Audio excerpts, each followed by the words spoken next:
સુરત મહાનગરપાલિકા દ્વારા સંચાલિત સિટી લિંક બસ નંબર 205ના ડ્રાઈવરની લાપરવાહીના લીધે આજે સચિનમાં અકસ્માત સર્જાયો, જેમાં બાઇક ચાલકનું એક્સિડન્ટ થતાં મોત નીપજ્યું.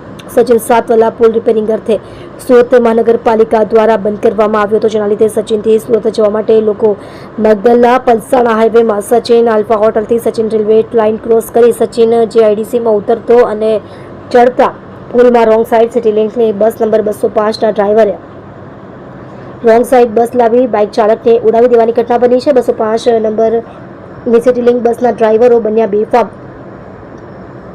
સચિનમાં અગાઉ પણ 1 વર્ષ પહેલા એક મહિલાને સચિન હાઉસિંગ વિસ્તારમાં સિટી લિંક બસ ડ્રાઈવર દ્વારા અકસ્માત કરતા મોત નીપજ્યું હતું. અવારનવાર બસ ડ્રાઈવર દ્વારા રોંગ સાઈડ બસ ચલાવવાની ઘટના તેમજ ઓવર સ્પીડની ઘટનાને લીધે આવા અકસ્માત સચિન વિસ્તારમાં થઈ રહ્યા છે. એવું કહેવાય તો નવાઈ નહીં.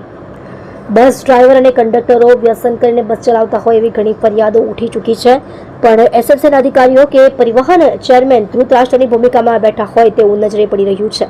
ઘટનાની જાણ થતાં 112 પોલીસની ગાડી ઘટના સ્થળે પહોંચી હતી, તેમજ સ્થાનિક પોલીસ ઘટના સ્થળે પહોંચી તપાસ હાથ ધરી છે. આપ જોઈ રહ્યા છો ગુજરાતની સૌથી પહેલા ખબર આપતી Surat express news channel director Rajesh મંગલેની સાથે.